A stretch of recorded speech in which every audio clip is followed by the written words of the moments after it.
He was a Navy SEAL searching for peace after a life of war. But on a night buried in blizzard snow, he found something that froze his soul.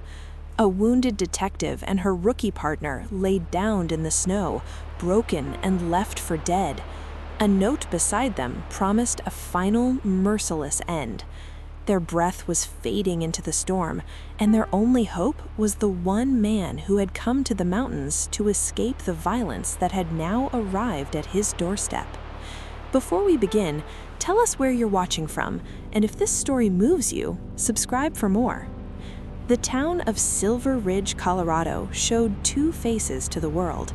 The first was the one tourists saw on postcards, a charming mountain town lined with cheerful storefronts, expensive ski gear, and cozy cafes serving artisanal coffee. It was the kind of place where visitors could feel close to the wild without ever truly facing it. Then there was the second face, the one Jax Thorne knew well. It lived in the bitter wind rolling down from the jagged Rockies, carrying the scent of pine, stone, and unforgiving cold. It lived in the deep forests beyond the paved roads, where nature did not care who you were, what you owned, or how important you thought you were. That was the face that had drawn him there. For a Navy SEAL on a rare 30-day leave, silence was the mission. Decompress, reset, forget Kandahar, forget the South China Sea, forget the noise that followed him everywhere. Jax Thorne was built for purpose. At 6'2", broad-shouldered and lean with the hard frame of a man shaped by discipline, he moved with quiet efficiency. His dark hair was cut short, his watchful brown eyes alert even at rest. At 34, his face already carried the weight of things most men never see. That night, the wind was no longer moaning, it was starting to scream. The sky had turned the color of bruised steel, swollen with the promise of a blizzard the local news had already called the storm of the decade. Jax moved around the outside of his isolated cabin with steady precision, checking shutters, securing the woodshed, and inspecting the generator housing. Everything was ready. He was about to head inside when something made him stop. It wasn't a sound, not exactly. It was instinct. His mission was peace, but his training had never learned how to sleep. He reached for the high-powered flashlight hanging by the door and swept the beam into the thickening snow. He told himself he was only doing one final check for firewood, making sure he had enough to ride out the storm without stepping back outside. The light cut a tunnel through the swirling snow. Pine trunks, a rocky ridge, a fallen log. Everything looked normal, almost. He slowed the beam and swept it back again. Near the edge of his property, half buried in a drift, was a dark shape. Too small to be a fallen tree, too still to be an animal, too wrong to ignore. The familiar cold click settled into his gut as his mind shifted from civilian to operator. He moved forward, boots sinking into fresh powder, the wind tearing at his jacket. As he got closer, the flashlight revealed the impossible. It wasn't one figure, it was two. The first was a woman. She lay on her side, face pale against the snow, dark hair crossed across her forehead. Her tactical jacket was torn and stained black with blood that had already begun to freeze. Her hands were bound tightly behind her back. Beside him lay a young man in a police winter uniform, also bound, his body twisted awkwardly in the drift. He could not have been more than 23. Even unconscious, his body had fallen toward hers, as though in his last conscious act he had tried to shield her. Pinned to the tree above them was a folded piece of paper, stiff with ice. Jax pulled it free and read the jagged words scrawled across it in black marker. "This is the end for those who don't listen." The message hung in the air like a threat still alive. This was no random attack. It was an execution left unfinished only because the storm was expected to finish the job. Jax's eyes moved to the ropes. The knots were clean, efficient, professional. He knew them. He had been trained to tie them and to escape them. His leave was over. He dropped to one knee and cut the rookie officer free first. Tactical choice. If the young man woke confused and panicked, he could still react unpredictably. But the rookie barely stirred. Then he moved to the woman, carefully slicing through the ropes at her wrists. The skin beneath was bruised and raw. Her pulse was faint. Her breathing was dangerously shallow. The rookie's pulse was stronger, but not by much. His face was swollen, one eye half closed from a brutal beating, and blood had frozen along his collar. There was no time to think, only to move. Jack stripped off his heavy winter coat and draped it over the detective, then hoisted the rookie first. The kid was lighter than he looked, all dead weight and fading heat. He carried him through the deepening snow to his truck, laid him across the back seat, and covered him with a blanket. Then he went back for the woman. She was lighter, but felt far more fragile. "Hold on," he muttered into the storm. "Not tonight." By the time he got both of them into the truck, the snow was past his ankles and still rising. He climbed behind the wheel, started the heater, and turned the headlights up as the clouds carved through the blizzard on the way back to the cabin. Inside, he brought them in one at a time, laying the rookie on a rug near the fire and the detective on the couch. The cabin, which had been meant as a refuge from violence, now smelled of wet fabric, pine smoke, and blood. Jax moved quickly. First aid kit, warm water, clean towels, dry blankets. He examined the woman first. A deep cut on her forehead, a dislocated shoulder, heavy bruising across her ribs and jaw. This had not been a simple beating. This had been an interrogation. Then he examined the rookie. He had a cracked rib, a deep gash along his thigh, and signs of hypothermia just as severe. His hands, even unconscious, still trembled with the residue of fear and pain. The woman's name, he would later learn, was Alara Vance. The rookie was Officer Eli Mercer. Right now, they were simply two lives slipping away in his living room. As he worked, the storm erased the world beyond the windows. Then came a hard knock at the front door. Jax froze. His hand went to the shotgun by the fireplace. The knock came again, confident and heavy, not the knock of a lost traveler. He moved to the peephole and looked out. A woman in a dark green parka stood on the porch, snow piled on her shoulders. When she pushed back her hood, she recognized her. Brenna Lockitch, a local park ranger, one of the few people who knew where his cabin was. He cracked the door open and let her in. "I was checking the North Ridge cabins before the roads close completely. Wanted to make sure you hadn't been buried alive." Then she saw the scene inside. Her expression changed instantly. No panic, no gasp, just sharp attention. "What happened?" Jack said. "Found them in the woods, left for dead." Brenna dropped her pack and moved at once to help. She examined Eli's leg wound, then Alara's condition, her face tightening as she understood the severity of what she was seeing. "I've got a better medical kit in my truck. Bandages, sutures, antibiotics, splints. I'll get it." "You won't make it in this storm," Jack said. She gave him a look that ended the argument before it began. "I know these mountains better than the storm does." She disappeared into the white darkness and came back 20 minutes later with a weatherproof case in hand, breathing hard but steady. Together, they worked through the night. Jax stabilized Alara's temperature and treated her head wound. Brenna cleaned and dressed Eli's leg, checked his ribs, and wrapped him in heated blankets. As she worked, she spoke quietly. "I've been seeing strange things for months. Truck tracks on old service roads, activity near abandoned sites, reports that go nowhere." Jax looked at her. "You told the authorities?" "Every time," she said. "Nothing changes." A detective beaten nearly to death, a rookie officer tortured beside her, a threat nailed to a tree, and now a ranger describing suspicious movements the system refused to investigate. The shape of the story was becoming clearer. Hours later, Alara finally groaned and opened her eyes. Confusion hit first, then pain, then fear. Her gaze locked on Jax, standing near the fire, and she tried to push herself upright before pain shot through her shoulder. "Easy," Jax said, hands open, voice calm. "You're safe." Her eyes moved to Brenna, then around the room, taking in the blankets, the fire, and the rough wooden walls. Then she turned sharply. "Eli," she said, her voice crack on the name. A weak answer came from the floor near the hearth. The rookie officer lifted his head slightly, pale and exhausted, but alive. Relief hit her so hard, it nearly broke her all over again.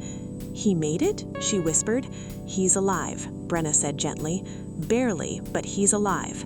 Alara closed her eyes for a moment, steadying herself. When she opened them again, the confusion had already started to harden into focus. "My phone," she said. "Did you find it?"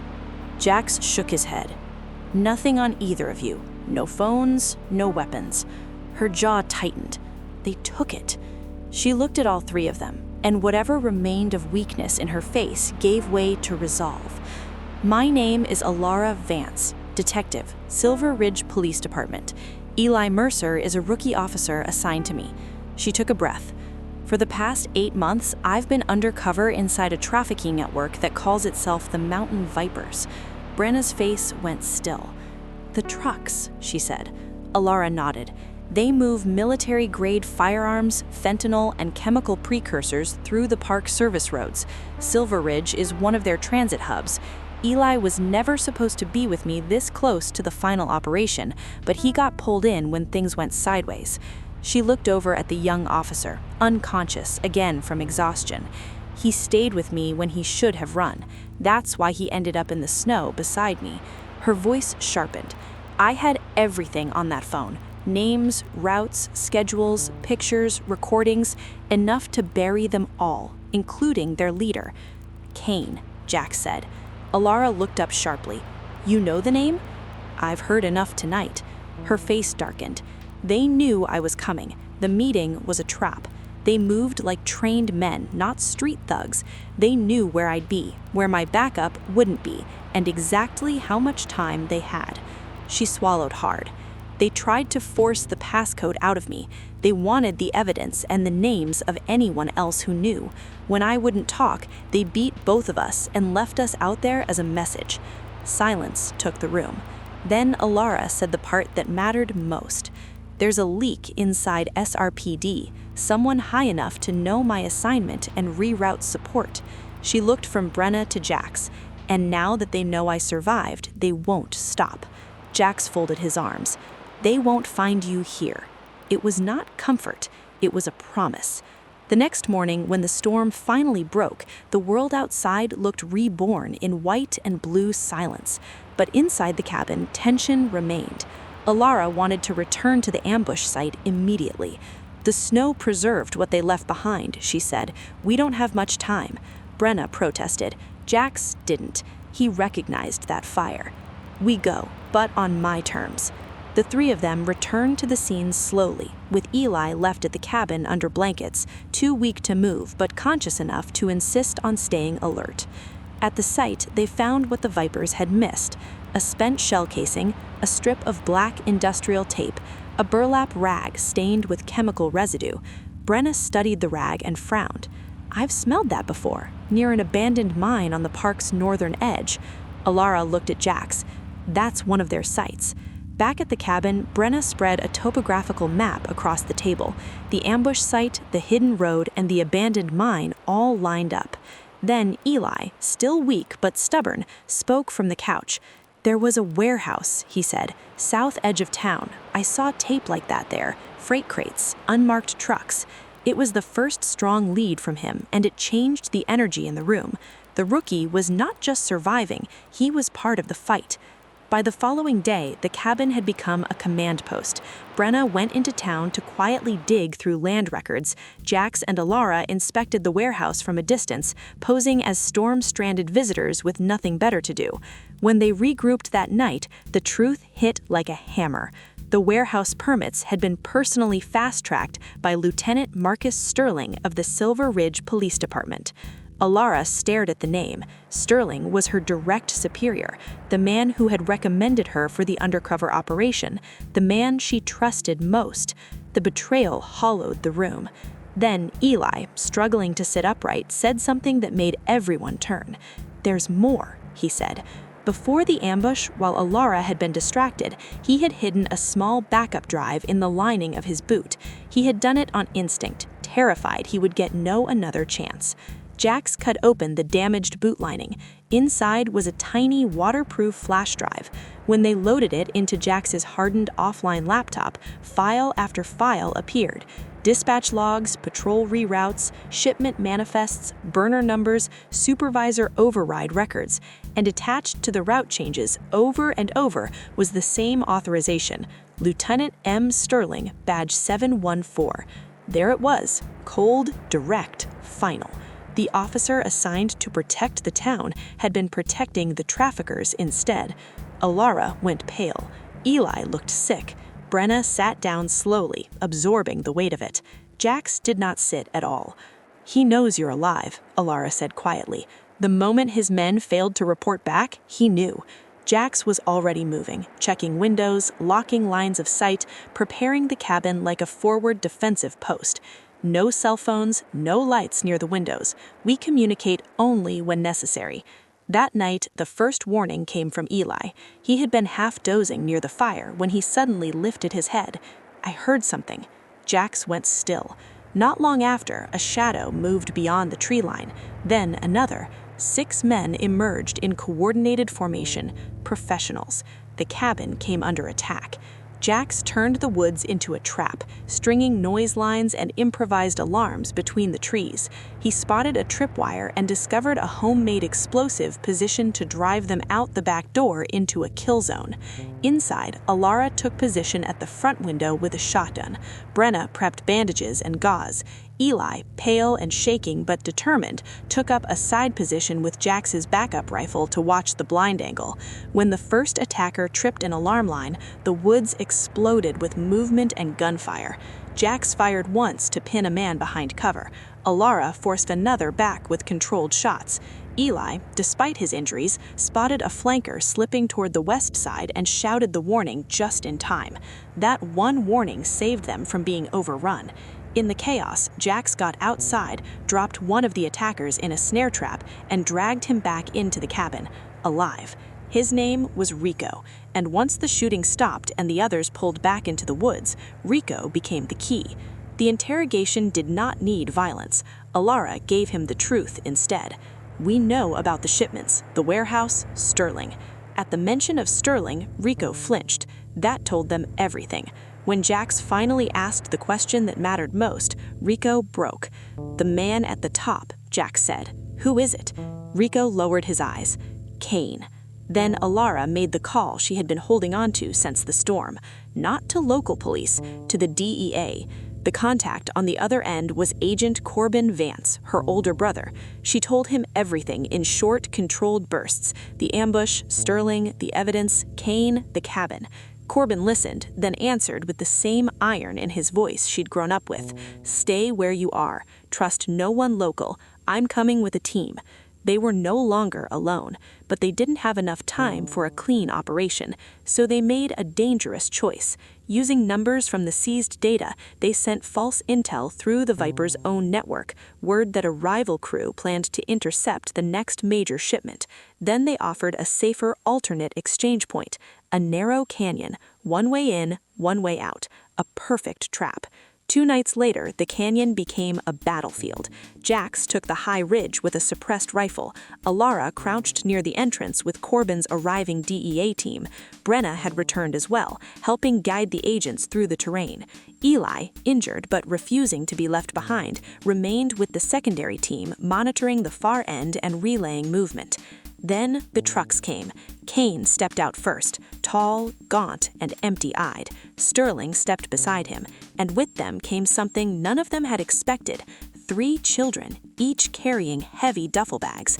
The Vipers were using them as mules and as shields. Floodlights blasted the canyon white. "Federal agents," the loudspeaker thundered. "Drop your weapons." chaos erupted. Gunfire, shouting, men diving for cover. Then Sterling did the unforgivable. He grabbed the nearest little girl and yanked her in front of him as he backed away. For one terrible second, the firefight stalled. Then Eli moved. Despite his injuries, despite the pain tearing through him, the rookie officer broke cover from the side position and slammed into Sterling at full speed. The impact threw both of them into the dirt and sent the child free. A shot rang out, but Jax's bullet struck Sterling's weapon cleanly and knocked it from his hand before he could aim again. Alara was on him a second later, driving him down and snapping handcuffs over his wrists. Around them, the fight collapsed. Kane was surrounded. The children were safe. The Vipers threw down their weapons. The trap had worked. Weeks later, spring began to touch Silver Ridge. Snow retreated from the roads, and the first green shoots appeared through the thawing ground. At a ceremony in Town Hall, Detective Alara Vance stood in full uniform as her badge was officially restored. Beside her stood Officer Eli Mercer, bruised but healed, no longer looking like a frightened rookie left in the snow. He looked like a survivor, and more than that, he looked like a real officer. Corbin pinned commendations on both of them for valor. The rescued children sat in the front row with their families. Sterling was in federal custody. Kane's network was collapsing. The mine, the warehouse, and the park routes had all been seized under federal investigation. Jax did not attend the ceremony. His own recognition came quietly, buried in paperwork and sealed channels. That suited him fine. His reward was knowing the mission was over. Brina's reward was more visible. Federal forfeiture funds from the Vipers operation helped launch the Silver Ridge Wildlife and Recovery Center, and she was named its director. Her dream for the mountains had finally taken shape. That afternoon, the four of them stood together on a ridge overlooking the town. The air was warmer now, touched with pine and thawing earth. Jax leaned against a tree, calmer than he had been in a long time. Alara stood beside him, steady and whole again. Brina held building plans under one arm, eyes bright with purpose. And Eli, no longer just the rookie, looked out over the valley with the quiet pride of someone who had nearly died there and still chosen to stand. Brina gazed down at Silver Ridge. "It feels different now," she said softly. "Safer." "That's what justice feels like," Alara replied. Then she looked at Jax. "You came here for peace. I'm sorry we destroyed that." Jax shook his head. Peace isn't about finding a quiet place, it's about making one. They stood in silence after that. A soldier, a detective, a ranger, and a rookie officer who had earned his place among them. An unlikely team brought together by violence who found not only justice, but strength, loyalty, and a new beginning for the town they had saved.